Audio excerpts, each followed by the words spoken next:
हमारे दोस्त कैसे हैं आप सब। तो आज की वीडियो में हम देख रहे हैं जो एंटीसिव, ठीक है। इसके पहले जो वीडियो था इसमें हमने प्रोडक्शन ऑफ कप और एक्सपर्ट रन के बारे में पूरा पढ़ा हुआ है, ठीक है। अगर आपने वीडियो देखा नहीं पहले वो जाके वीडियो देखिए और उसको भी लाइक कीजिए और पूरा भी देखिए वीडियो, ठीक है। तो आज पूरा जो एंटीसिव का जो भी पॉइंट्स लिए हमने, जो रेफरेंस बुक केडी त्रिपाठी वहां से पूरे पॉइंट लिए, ठीक है। वहां के जो भी पॉइंट है आपको मैं अच्छी तरह से आपको समझा दूंगा, ठीक है। और अगर आप चैनल पे नए हो तो पहले जाके चैनल को सब्सक्राइब कर दीजिए और नोटिफिकेशन पहले उसको भी ऑन कर दीजिए, ठीक है। तो देखेंगे आज पूरा जो एंटीसिव के बारे में पूरा डीप के साथ देखिए। चलो देखेंगे एंटीसिव, ठीक है। एंटीसिव मतलब क्या होता है, mostly relief to dry cough. जो भी ड्राई कप, जो यूजलेस कप बोल रहे थे, जो नॉन प्रोडक्टिव कप है, उसे रिलीव करने के जो एंटीसिव का हम यूज करते हैं। देन जो भी एंटीसिव का टाइप है कौन कौन सा है, पेरिफेरल एक्टिंग, दूसरा है सेंट्रल एक्टिंग, ठीक है। जो पेरिफेरल एक्टिंग मतलब क्या होता है, जो ब्रेन के छोड़ के जो भी जहां पे एक्ट करता है, ब्रेन को छोड़ के जहां पे भी एक्ट करता है तो उसे बोलेंगे पेरिफेरल एक्टिंग, ठीक है, सिर्फ ब्रेन को छोड़ के। और जो सेंट्रल एक्टिंग मतलब क्या होता है, जो ब्रेन पे एक्ट करने वाली जो ड्रग है तो उसे बोलेंगे सेंट्रल एक्टिंग ड्रग, ठीक है। जो भी एंटीसिव के टाइप है, ठीक है। जो पेरिफेरल एक्टिंग, सेंट्रल एक्टिंग के बारे में आप देखेंगे। पहले देखेंगे पेरिफेरल एक्टिंग, ठीक है। पेरिफेरल एक्टिंग मतलब ड्रग, ऐसे जो ड्रग क्या करेंगे, इट डिसेंसिटाइज टू मैकेनोरिसेप्टर। अब मैकेनोरिसेप्टर कहां पर प्रेजेंट रहते हैं, जो भी नजल ट्रैक हम बोल रहे थे, नजल ट्रैक पे कहां प्रेजेंट रहते हैं, जहां पे हम बोल रहे थे जो भी स्टेरोस्ट्रैटिफाइड जो कॉलमनर एपिथेलियल सेल है, ठीक है, जो नजल ट्रैक में प्रेजेंट है, उसके ऊपर जो मैकेनो और केमोरिसेप्टर प्रेजेंट रहते हैं। कौन से, मैकेनो और केमोरिसेप्टर प्रेजेंट रहते हैं। जब मैकेनिकल रिस्पांस आएगा तो कौन से रिसेप्टर एक्टिव होंगे, मैकेनोरिसेप्टर। जब केमिकल रिस्पांस आएगा तो कौन सी रिसेप्टर एक्टिव होंगे, केमोरिसेप्टर, ठीक है। तो दो प्रकार के जो रिसेप्टर वहां पे प्रेजेंट रहते थे। अगर समझो हमारे फॉरेन पार्टिकल एक अंदर हमारे नजर ट्रैक द्वारा अंदर गया, बॉडी में एंटर किया तो ये रिसेप्टर एक्टिव होते हैं, ठीक है। अब ये क्या बोल रहे, जो पेरिफेरल एक्टिंग ड्रग है वो क्या करेंगे, जो मैकेनोरिसेप्टर और जो भी केमोरिसेप्टर है उसको क्या करेंगे, डिसेंसिटाइज करेंगे। डिसेंसिटाइज करेंगे, उसकी वजह से जो भी रिस्पांस आ रहा था कब प्रोडक्शन का वो नहीं आएगा, ठीक है। जो मैकेनोरिसेप्टर एक्टिव नहीं होगी तो क्या होगा, जो वैगस नर्व वो एक्टिव होगी क्या, नहीं होगी। जो भी सिग्नल लेके जा रही थी वो सिग्नल नहीं लेके जा रही थी, नहीं लेके जाएगा, ठीक है। तो भी मेडुला ऑब्लिंगुस पे सिग्नल नहीं पहुंचेगा, जो एंटी सेंटर है वहां पे नहीं पहुंचेगा, ठीक है। तो उसकी वजह जो भी कफ प्रोडक्शन था वो पूरा क्या होगा, स्टॉप होगा, ठीक है। तो ऐसा जो पेरिफेरल जो भी ड्रग है तो ऐसे एक्ट करते हैं, ठीक है। क्या करते हैं, डिसेंसिटाइज टू मैकेनोरिसेप्टर और केमोरिसेप्टर को क्या करते हैं, डिसेंसिटाइज करते हैं, ठीक है। Then it stop to signal tussle impulse. जो भी टसल इंपल्स बोल रहे हैं, जो भी सिग्नल आप जो जा रहा था उसे क्या बोलेंगे, क्या करेंगे, स्टॉप करेंगे। जो भी टसल इंपल्स, ठीक है, इंपॉर्टेंट है टसल, कौन से इंपल्स, टसल इंपल्स, ठीक है। कौन जो स्टॉप करता है, tussle impulse, peripheral acting drug, ठीक है। तो इंपॉर्टेंट है। देन इसमें ड्रग कौन कौन सी आती है, फेनोक्साडाइजिन और बेंजोनेटेड, ठीक है। तो एग्जांपल भी याद कर रखो, जो भी एग्जांपल में और भी एग्जांपल है यहाँ पे आपको प्रोवाइड कर दूंगा, ठीक है। तो आप देखेंगे सेंट्रली एक्टिंग ड्रग, ठीक है। कौन से एंटीसिव में सेंट्रली एक्टिंग ड्रग है उसके बारे में उसका मैकेनिज्म देखेंगे। चलो तो सेंट्रली एक्टिंग ड्रग मतलब क्या होता है, जो भी ड्रग जो ब्रेन पे एक्ट करने, जो भी ब्रेन पे जो भी रिसेप्टर है उसको ब्लॉक करने वाली जो भी ड्रग है तो उसे बोलेंगे सेंट्रली एक्टिंग ड्रग, जो भी एंटीसिव का पार्ट है। आप उसके बारे में देखेंगे। It inhibit to cough centre. Cough centre कौन सा था, मेडुला ऑब्लिंगुस में एनटीएस कौन था, एनटीएस। उसे क्या बोलेंगे, न्यूक्लियस ट्रैक्टस सॉलिटेरियस। क्या बोलेंगे, न्यूक्लियस ट्रैक्टस सॉलिटेरियस। तो उसको क्या करते हैं, वो क्या करते हैं, अब जो ड्रग है सेंट्रल एक्टिंग वो क्या करेंगे, ब्लॉक करेंगे, ठीक है। जब ब्लॉक करेंगे तो अपने को मालूम है, अब जो भी एनटीएस जो सेंटर का किस लिए रिस्पांस था, वहां पे कौन सी नर्व आई थी, वैगस नर्व। वैगस नर्व से क्या हुआ, जो भी अब motor nerve, vagus nerve signal लेके रही थी और जो मोटर जो नर्व है उसको दे रही थी, ठीक है। आप देखो यहाँ पे समझो अपना, ये अपना एनटीएस क्या है, सेंटर है। आप समझो ये वैगस नर्व है और जो भी आप ये क्या है, अपनी मोटर नर्व। आप ये क्या दे रही सिग्नल, जो वैगस नर्व है आप सिग्नल दे रही थी किसको, मोटर नर्व को सिग्नल दे रही थी, ठीक है। अब जो भी क्या बोल रहे हैं, inhibit to NTS receptor, sorry NTS centre, ठीक है। जो कप सेंटर है उसको इनहिबिट कर रहे हैं। जब वैगस नर्व जो सेंट्रली एक्टिव है तो जो मोटर नर्व है उसको सिग्नल मिलेगा, नहीं मिलेगा। और जो भी मसल का कॉन्ट्रैक्शन था, रेस्पिरेटरी मसल का, वो नहीं होगा, अब कप प्रोडक्शन भी नहीं होगा। तो ऐसे प्रकार जो भी सेंट्रल एक्टिंग ड्रग है तो ऐसे काम करते हैं, ठीक है। और इसमें देखेंगे it inhibit to cough centre. जो भी एनटीएस सेंटर था जो मेडुला ऑब्लिंगुस में, उसको क्या करेंगे, स्टॉप करेंगे, उसको ब्लॉक करेंगे, ठीक है, इनहिबिट करेंगे। That is inhibit to NTS centre, ठीक है। जो भी न्यूक्लियस ट्रैक्टस सेंटर है उसको क्या करेंगे, ब्लॉक करेंगे, जो भी स्टॉप करेंगे, इनहिबिट करेंगे। Then so motor nerve not take any impulse, जो भी मोटर नर्व वहां से निकल रही थी उस वो कौन से भी जो भी इंपल्स बोल रहे वो नहीं लेके जाएंगे, ठीक है। So no contraction of respiratory muscle, जो भी आप सिग्नल लेके नहीं जा रहे तो कॉन्ट्रैक्शन ऑफ रेस्पिरेटरी मसल उसको भी मैसेज नहीं मिलेगा, ठीक है। कॉन्ट्रैक्शन का तो उसकी वजह से भी जो कफ रिएक्शन था वो भी नहीं होगा। देन ड्रग कौन सी आती है, जो भी सेंट्रल एक्टिंग ड्रग है तो कौन से देखो इसमें आते हैं ओपोइड्स आते हैं, कौन से ओपोइड्स, जो भी एनाल्जेसिक बोलेंगे, एनाल्जेसिक के लिए यूज कर सकते हैं हम, ठीक है। इसके पहले जो फोर्थ सेम में हमने जो ओपोइड्स था हमने पूरा कवर कर लिया। देन नॉन ओपोइड्स और एंटीहिस्टामिन, इसमें क्या क्या आते हैं देखो, इसमें आते हैं ओपोइड्स, नॉन ओपोइड्स और एंटीहिस्टामिन। कौन से ड्रग आते हैं सेंट्रल एक्टिव में, ओपोइड्स, नॉन ओपोइड्स, एंटीहिस्टामिन। देखो आप ओपोइड्स के एग्जांपल देखेंगे, कोडेन है, मॉर्फिन है, कौन सा है फेक्लोकोडेन, ठीक है। कौन सा है फेक्लोकोडेन, मॉर्फिन, कोडेन, कोडेन, ठीक है।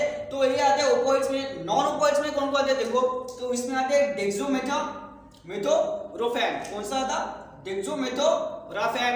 देन प्रिनोडाइजिन, कौन सा है प्रिनोडाइजिन, एग्जांपल याद करके रखो, ठीक है। और इसके जो भी एग्जांपल है और भी मैं आपको यहाँ पे प्लॉट करूंगा, ठीक है। और जो एंटीहिस्टामिन का क्लासिफिकेशन हमने जो पढ़ा जो देखा है फोर्थ सेम में, तो उसमें क्या देखो अब इसमें क्या आता, सॉरी फिफ्थ सेम में, तो इसमें देखो डायफेनहाइड्रामाइन और लोराडाइलिन, जो भी एग्जांपल और भी एग्जांपल है जो भी एंटीहिस्टामिन में कौन कौन से क्लास करते हैं, जैसे सेडेटिव, नॉन सेडेटिव क्लास, तो उसमें भी जो एग्जांपल है कौन कौन से आप देखेंगे यहाँ पे मैं आपको प्रोवाइड कर दूंगा, जो भी एग्जांपल है, ठीक है। एंटीहिस्टामिन के कौन कौन से, इसमें डायहाइड्रामाइन, लोराडाइलिन और भी एग्जांपल, बहुत सारे एग्जांपल है, ठीक है। तो यहाँ पे मैं आपको प्रोवाइड कर दूंगा।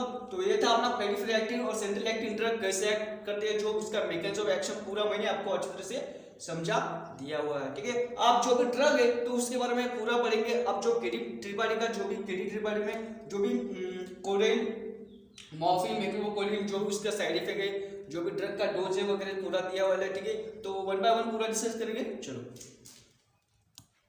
तो आप देखेंगे ओपोइड्स के बारे में, ठीक है, जो ओपोइड ड्रग है, देन उसके बारे में उसके बाद देख रहे हैं हम नॉन ओपोइड ड्रग। और तो आप पहले देखेंगे ओपोइड के एग्जांपल, आप ओपोइड में कौन कौन से एग्जांपल है उसकी जो भी इंफॉर्मेशन, जो भी पॉइंट है उसके बारे में आप बताने वाले हो, ठीक है। तो पहले देखेंगे इधर के पहले ये देखेंगे मॉर्फिन, कोडेन, ठीक है। तो मॉर्फिन और कंजेनर देखेंगे पहले। तो मॉर्फिन और कंजेनर का मैकेनिज्म ऑफ एक्शन कैसा है, जो कफ सेंटर में रिसेप्टर है उसको क्या करेंगे, ब्लॉक करेंगे, तो उसकी वजह से जो भी एंटीरियोसिव की एक्शन प्रोड्यूस होगी, ठीक है। तो इफेक्टिव एंटीरियोसिव कैसा है, जो मॉर्फिन और कंजेनर कैसे इफेक्टिव एंटीरियोसिव के तरह काम करते हैं, but not suitable for the cough, ठीक है।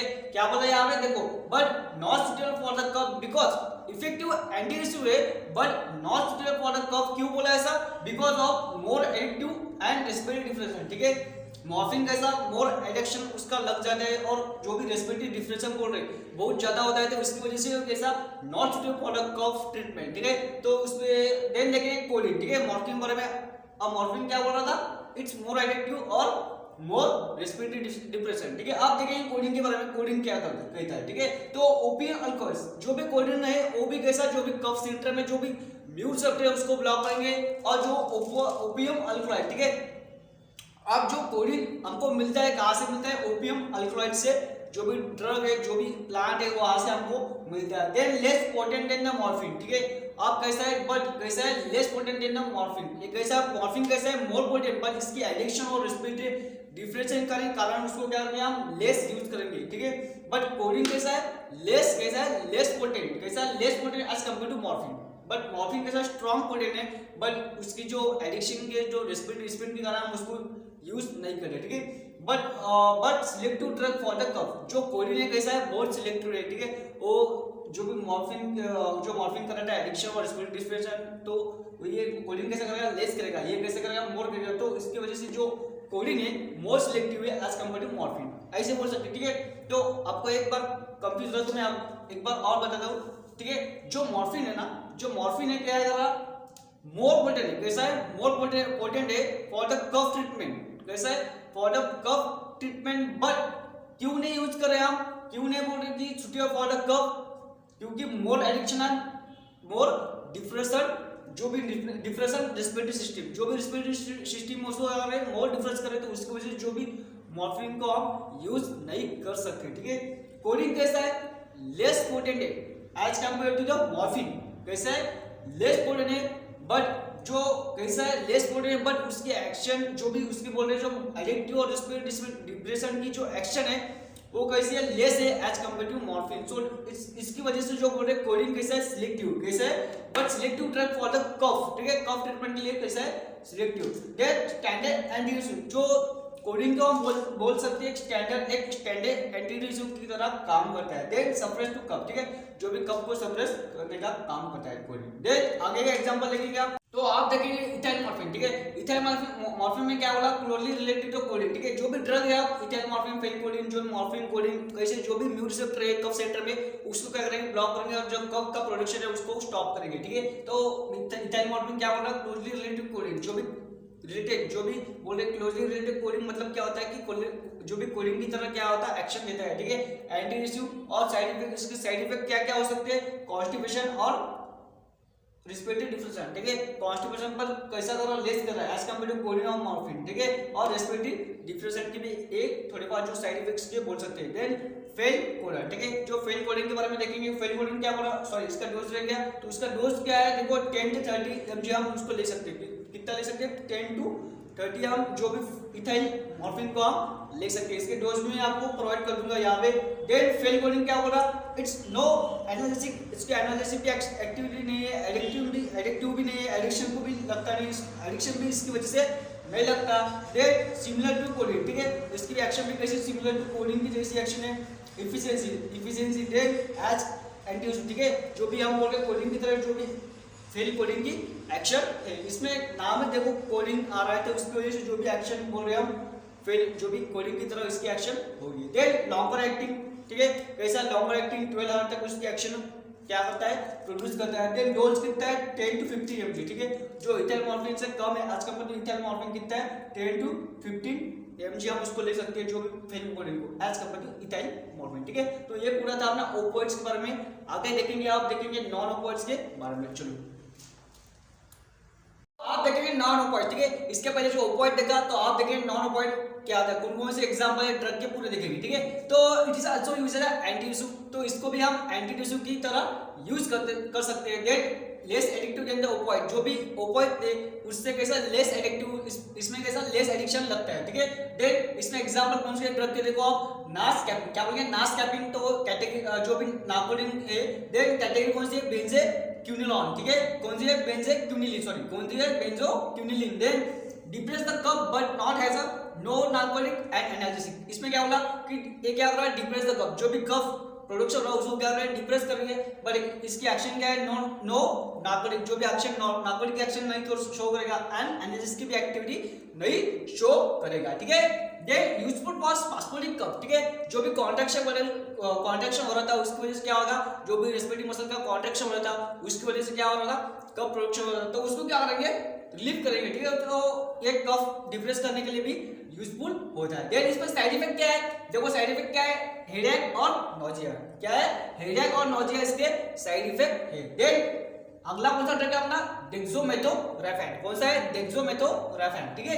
तो it is centrally acting drug, ठीक है, जो भी डेक्सोमेथोरेफेन है ये कैसा है, सेंट्रली एक्टिंग ड्रग है, ठीक है, बट क्या करना सेंट्रली एक्टिव में, वो एनएमडी क्या है, एनएमडी एंटागोनिस्ट है, क्या है, एनएमडी एंटागोनिस्ट। ध्यान से देखो क्या बोला मैंने, डेक्सोमेथोरेफेन कैसा है, सेंट्रली एक्टिंग ड्रग है, उससे क्या बोलेंगे, एनएमडी, कौन सा एंटागोनिस्ट है, एनएमडी, जो भी एनएमडी रिसेप्टर रहते हैं उसको क्या करेंगे, ब्लॉक करेंगे, उसे क्या बोलेंगे, एंटागोनिस्ट, ठीक है। जो एनएमडी आप इसका लॉन्ग फॉर्म क्या है, देखो एन मिथाइल एस्पार्टेट एंटागोनिस्ट, क्या है, एन मिथाइल एस्पार्टेट एंटागोनिस्ट। जो डेक्सोमेथोरेफेन है उसके 2 फॉर्म हमको मालूम है, जो डेक्स्ट्रो और लियो बोलते हैं। तो जो डेक्स्ट्रो फॉर्म है डेक्सोमेथोरेफेन का, तो वो कैसा काम करता है, एंटी टिश्यू की एक्शन प्रोवाइड करता है, ठीक है, क्या बोलेंगे, एंटी टिश्यू की एक्शन प्रोवाइड करेगा कौन, जो भी डेक्सोमेथोरेफेन का जो डेक्स्ट्रो फॉर्म है वो वाला, ठीक है। देन यल आइसोमर, जो भी आप डेक्सोमेथोरेफेन का जो भी यल आइसोमर है, जो लियो आइसोमर है, अब वो कौन सी एक्शन शो करेगा, एनाल्जेसिक, कौन थी, एनाल्जेसिक की एक्शन वो शो करेगा, ठीक है। आप देखेंगे उसके जो अगले पॉइंट है, no difference and no analgesic non addictive, ठीक है। जो डेक्सोमेथोरेफेन है आप कैसा है, इसमें डिफरेंशिएट भी नहीं करेगा, देन एनाल्जेसिक की एक्शन भी नहीं शो करेगा, और जो एडिक्टिव भी नहीं है, ठीक है। क्या बोला, इसमें डिफरेंशिएट भी नहीं आएगा, एनाल्जेसिक की एक्शन भी नहीं शो करेगा, और जो नॉन एडिक्टिव बोल रहे इसमें एडिक्शन भी नहीं लेगा, ठीक है। कौन सा है, डेक्सामेथासोन, ठीक है। ध्यान से देखो, ड्रग बहुत इंपॉर्टेंट, इसके साइड इफेक्ट क्या है, इंपॉर्टेंट, ठीक है। तो डिजीनेस, नॉजिया, वोमिटिंग, ड्राउजीनेस, ठीक है, ये पूरे इसके क्या है, साइड इफेक्ट है। देन अगला देखेंगे, अब देखो इसमें डोज दिया है, ठीक है। तो अगर हम इसको हाई डोज में लेंगे, क्या बोला मैंने, अगर उसको हाई डोज में लेंगे तो क्या होगा, हेलुसिनेशन, क्या होगा, हेलुसिनेशन। देन डोज, अगर हम इसका डोज कितना ले सकते हैं, 10 to 20 mg लेंगे, क्या लेंगे, 10 to 20 mg इसका डोज है। देन अगर चिल्ड्रन को देना है, अगर जो छोटे बच्चे हैं उनको देना है तो कितना ले सकते हैं, 6 to 12 ईयर, जो भी उसका रेंज है, जो एज की रेंज है, अगर कौन से बच्चे को देने का, जो भी 6 to 12 ईयर्स के बच्चे हैं उनको हम दे सकते हैं 5 to 10 mg ड्रग से दे सकते हैं, कितना, 5 to 10 mg। देन अगर अगला ड्रग है अपना कौन सा है, कौन सा है, क्लोफेनडाइनॉल, कौन सा है, क्लोफेनडाइनॉल ड्रग है। ये भी कैसा, सेंट्रली एक्टिंग ड्रग है, कैसा है, सेंट्रली एक्टिंग ड्रग है, ठीक है। अब ये भी जो सेंट्रल, जो ब्रेन में जाकर जो भी एक्शन दे रहा है उसकी वजह से कौन सी एक्शन आ रही, एंटीडेप्रेसिव, कौन सी एक्शन आ रही, एंटीडेप्रेसिव की एक्शन आ रही। देन एक्शन प्रोवाइड, ठीक है, और भी एक्शन प्रोवाइड करता है, कौन कौन सी, एंटीहिस्टामिन, एंटीकोलिनर्जिक, और कौन सी एक्शन है, लोकल एनेस्थेसिया, ठीक है। आप देखो इसमें antihistamine, anticholinergic and local anaesthetic की एक्शन भी शो करेगा, ठीक है। आप one side action but slow है, कैसे, वन साइड एक्शन है बट कैसे स्लो एक्शन दे सकता है। Then longer duration of action, ठीक है, इसकी एक्शन कैसे, लॉन्गर ड्यूरेशन ऑफ एक्शन है शो करेगा। देन साइड इफेक्ट इसमें कौन कौन से, देखो अब साइड इफेक्ट कौन कौन से, वर्टिगो, इरिटेशन, ट्राइमाउथ, ठीक है, कौन कौन से आ रहे, वर्टिगो, इरिटेशन और ट्राइमाउथ, जो कौन से, क्लोफेनडाइनॉल इस ड्रग के हैं, ठीक है। तो अगला एक ड्रग रहेगा नॉन ओपिएट कैटेगरी का, तो देखेंगे, चलो आप देखेंगे जो नॉन ओपिएट का अगला ड्रग कौन सा है, ठीक है, कौन सा है, प्रीनोक्सडाइजिन, ठीक है। प्रीनोक्सडाइजिन ड्रग है एक, it is also act as antidepressive की तरह काम करता है। उसका मैकेनिज्म ऑफ एक्शन क्या है, देखो, it desensitize to pulmonary stretch receptor, जो भी रिसेप्टर है उसको क्या करेंगे, डिसेंसिटाइज करेंगे। डिसेंसिटाइज करने के दौरान क्या होगा, जो भी आगे की एक्शन है, कब प्रोडक्शन हो नहीं होगा, ठीक है। Then suppress to tussal depression, sorry tussal impulse, जो भी टर्सल इंपल्स है उसको भी क्या करेंगे, सप्रेस करेंगे, ठीक है। देन डोज, जो भी फेनोक्सडाइजिन का डोज कितना है, देखो 100 to 200 mg हम उसको ले सकते हैं। देन इसका TDS मतलब होता है क्या होता है 3 टाइम डेली, क्या होता है 3 टाइम डेली। देन एंटीहिस्टामिन, आप देखो जो हमने इसके पहले ओपियोइड्स पढ़ा, नॉन ओपियोइड्स पढ़ा, आप जो अपने कौन सा ड्रग हम यूज कर सकते हैं, एंटीहिस्टामिन, किसके लिए, फॉर कफ रिलीफ के लिए, हम एंटीहिस्टामिन के लिए भी, जो भी एंटीडिप्रेसिव है, एंटीडिप्रेसिव में क्या क्या देखा आपने, ओपियोइड्स, नॉन ओपियोइड्स, आप देख रहे हैं एंटीहिस्टामिन, क्या देख रहे हैं, एंटीहिस्टामिन। आप देखो एंटीहिस्टामिन क्या बोला, H1 एंटागोनिस्ट हम यूज करते हैं, कौन से, H1 एंटागोनिस्ट। देन सेडेटिव और नॉन सेडेटिव ड्रग, ठीक है, जो H1 एंटागोनिस्ट है वो कैसे रहते हैं, सेडेटिव और नॉन सेडेटिव रहते हैं। Then use for cough relief, जो भी एंटीहिस्टामिन का यूज करें फॉर कफ रिलीफ के लिए यूज करें, बट क्या बोल रहे हैं इसमें, देखो lack of selective for the cough, ठीक है। बट कैसे जो एंटीहिस्टामिन का यूज करें, बट कैसे रहता है, कम से कम उसको यूज कर सकते हैं, ठीक है। जो एंटीहिस्टामिन है हम उसको कम से कम यूज करते हैं फॉर द कफ रिलीफ के लिए। Then it reduce the secretion by the anticholinergic action, जो भी एंटीहिस्टामिन ड्रग है वो कैसे एंटीकोलिनर्जिक एक्शन का शो करने के कारण जो भी सिक्रेशन हो रहा था, जो वाटर सिक्रेशन, कफ का प्रोडक्शन हो रहा था, ठीक है, तो वो कैसा कम होगा, इसके लिए किसके एक्शन से, एंटीकोलिनर्जिक एक्शन से, ठीक है। देन जो भी एंटीहिस्टामिन है, अब इसमें आता है फर्स्ट जनरेशन ड्रग, ठीक है, सेकंड जनरेशन ड्रग, तो कैसे रहते हैं, सेडेटिव, नॉन सेडेटिव। इसमें जो टाइप की आप देखो कौन कौन से ड्रग है, क्लोरफेनामाइन, डायफेनाड्रामाइन और प्रीमेथाजोन, क्या क्या है, क्लोरफेनामाइन, डायफेनाड्रामाइन और प्रीमेथाजोन। अब इसको जो डोज देखो कितना है, देखो तो क्लोरफेनामाइन का डोज कितना है, 2 to 5 mg, ठीक है, 2 to 5 mg हम इसको दे सकते हैं। देन डायफेनाड्रामाइन का डोज देखो कितना है, 15 to 25 mg, कितना है, 15 to 25 mg। देन प्रीमेथाजोन, ठीक है, प्रीमेथाजोन का डोज देखो आप 15 to 25 mg, इसका भी कितना है, 15 to 25 mg, ठीक है। आप देखो जो सेडेटिव बोल रहे हैं फर्स्ट जनरेशन ड्रग, जो सेकंड जनरेशन कैसा है, नॉन सेडेटिव ड्रग। अब इसमें देखो जो एंटीहिस्टामिन का टाइप है, तो इसमें देखो कौन कौन से ड्रग आते हैं, फेनाइडिन, लोराइडाइन और भी ड्रग इसका क्लासिफिकेशन मैं आपको यहाँ पे प्रोवाइड कर दूंगा, ठीक है। देन आप देखो हम आप क्या यूज करेंगे, ब्रोंकोडायलेटर, ठीक है। एंटी हिस्टामिन देखा हमने, आप देखेंगे ब्रोंकोडायलेटर। ब्रोंकोडायलेटर हम कफ को रिलीव करने के लिए कैसे यूज करते हैं, देखो जो ब्रोंको कंस्ट्रिक्शन होता है उसकी वजह से क्या हो रहा है, कफ का प्रोडक्शन हो रहा था, ठीक है। जो भी म्यूकस का प्रोडक्शन ज्यादा हो रहा था, आप देखेंगे ब्रोंकोडायलेटर क्या काम करता है, ठीक है। जो ब्रोंको कंस्ट्रिक्ट हो रही थी उसकी वजह से म्यूकस का प्रोडक्शन ज्यादा हो रहा था, आप जो ब्रोंकोडायलेटर क्या करेंगे, डायलेशन करेंगे। जो भी ब्रोंकल है उसको क्या करेंगे, डायलेट करेंगे, तो उसकी वजह से जो भी सिक्रेशन आप ब्लॉक हो रहा था उसकी क्या सरफेस एरिया बढ़ गया, ठीक है। तो क्या होगा, जल्दी से क्या होगा, सिक्रेट होगा और रिमूव होगा, ठीक है। जल्दी से क्या होगा, उसको थोड़ी स्पेस मिलने के कारण क्या हो रहा है, अब ब्रोंकोडायलेटर होगा, ठीक है। जब ब्रोंकल अभी देखो जो अपनी ब्रोंको से अभी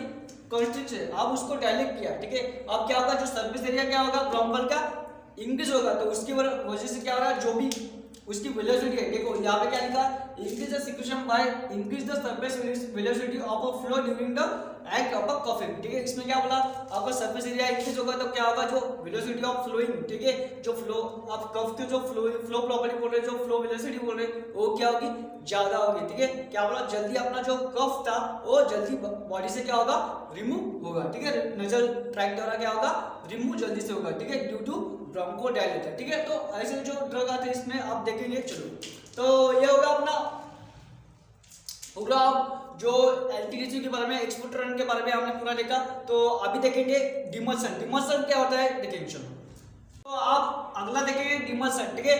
डिमल्सन भी हम कफ को रिलीव करने के लिए यूज कर सकते हैं, ठीक है। तो इसमें जो एग्जांपल है ग्लिसरीन, लिक्विराइज और लॉन्जेट जेस को हम इसमें यूज करते हैं। क्या क्या है, ग्लिसरीन, लिक्विराइज और लॉन्जेट जेस, ठीक है। एग्जांपल इंपॉर्टेंट देख लो, देन इसकी मैकेनिज्म ऑफ एक्शन देखो, इसमें क्या है, it form a thin layer on a cell, ठीक है। जो भी कॉलमनर इप्थिलियल सेल थे, तो कौन से थे, सूडो स्ट्रैटिफाइड जो भी सेल थे, जो भी आप उस पे क्या करेंगे, एक थिन लेयर फॉर्म करेंगे, क्या करेंगे, एक थिन लेयर फॉर्म करेंगे।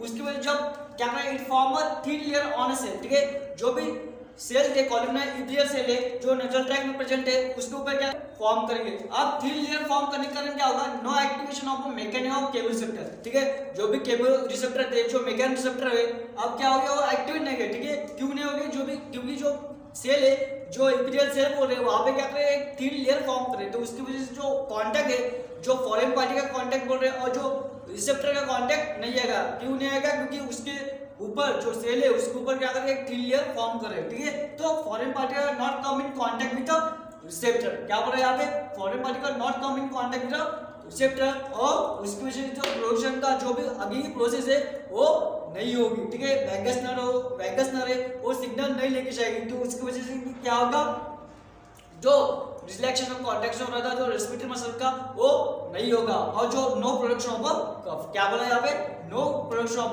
कफ, जो कफ का प्रोडक्शन भी नहीं होगा, ठीक है। जो ऐसे जो मैकेनिज्म ऑफ एक्शन डिमल्सन की है, ठीक है। इसमें एग्जांपल भी आप देख लो अच्छी तरह से, क्या क्या है, ग्लिसरीन, लिक्विराइज और लॉन्जेट जेस, ठीक है। तो ये पूरा था अपना एंटीडेसिव एक्सपोर्टर, ठीक है। इसमें हमने पूरा पढ़ा, तो मिलेंगे अगले लेक्चर में, ठीक है। तब तक के लिए बात, अगर आप चैनल पर नए हो तो पहले जाकर चैनल को सब्सक्राइब कर दिए, ठीक है, और जो नोटिफिकेशन बेल है उसको भी ऑन कर दिया, ठीक है। तो देखेंगे अगले लेक्चर में, चलो धन्यवाद, थैंक यू सो मच।